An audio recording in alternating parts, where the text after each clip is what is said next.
In this video, we are going to be looking at how to add a subdocument to an existing document without that schema specified. So let's look at an example, and what we're going to do is we're going to look at the example that we had last time, or a similar example, where we have two products in a collection called books. And these two products, will notice that the schema has ID, title, and price. And this is true for both of these books, right? And so let's suppose that we have a user that highlights this, or selects, I should say, this book, a great book, and they want to add a review to that book. Now, we have the functionality on our application layer that allows them to add a review to that book. But you will notice that right now on the schema, it does not give us that option, right? Like we don't actually have that built into the schema. We don't see the ratings that we saw last week.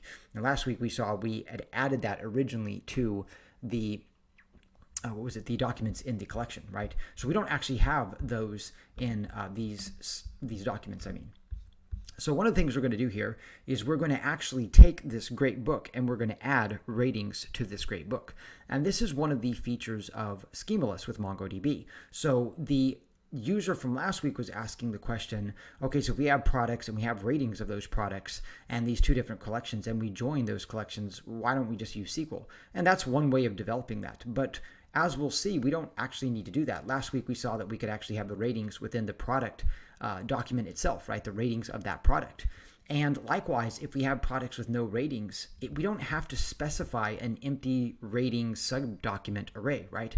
We don't have to do that, or an array of subdocuments, I mean. So I don't have to have this ratings filled and it be this, this empty array, right? I mean, I could do that, but why would I, right? Like, why don't I just wait until somebody actually leaves a review? So the functionality here that we're going to be looking at is if we wanted to actually update the collection, or I'm sorry, this document, great book. So what we're going to do here is, and I'm going to separate this out. So we're going to first of all look for that will be the title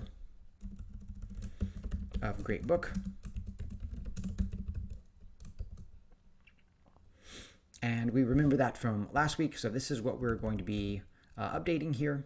And then what we're going to be specifying, of course, is the actual update statement. So we're going to push to this, right? And we're going to add a subdocument array of ratings, right? So this will be an array of subdocuments. And so that is arrays are specified in these square brackets here. And then a subdocument looks like a document, of course, rating. It's not ratings. Sorry, that was my bad. And we'll close that subdocument. And then we have the closing array here. And then we have that. And then we need to close our push. And then we have this right here, okay? And we see that it matched it, and we see that it modified it. So now when we do our dbbooks.find, and we look at the full collection, and this actually let's do pretty in here as well, we'll see that they don't match in terms of schema, right? Notice Great Book has a rating of 5, but Bad Book does not. Let's do this. This is cleaner. All right, so we see this Great Book has a rating of 5, but Bad Book does not. We also remember earlier, this didn't have a schema, this rating schema part of it, right? And again, if we tried to run this query in SQL, this would fail because you can't specify a column that doesn't exist on a table, right? If you try to insert to a column that doesn't exist on a table, that's going to fail, right? We have to first of all update the schema of the table, right? And so we might have a lot of products that don't have reviews ratings. I keep saying reviews and ratings, but we might have a lot of products that don't have ratings, right?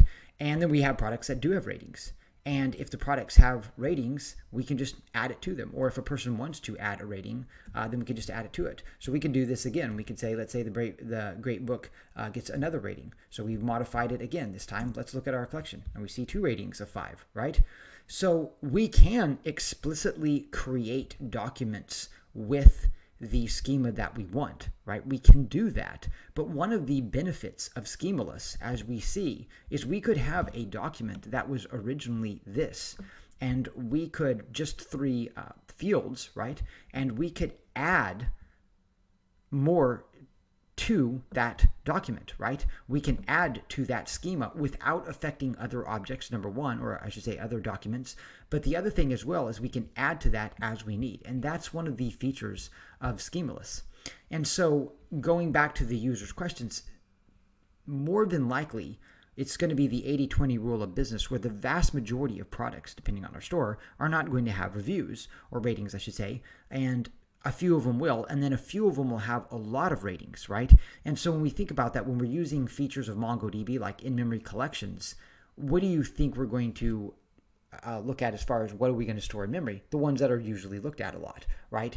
And so that's one of those things that allows us to optimize. But we don't have to actually specify or explicitly create the schema of a document in collections, right? We can update the schema as we need. So that's one of the important things just to keep in mind when you're using MongoDB. It's not like SQL where we have to explicitly create, let's say, a table and then update that table as we realize, oh, we need more things. And yes, if we were doing, let's say, ratings on products, we're going to have at least 2 tables involved in that.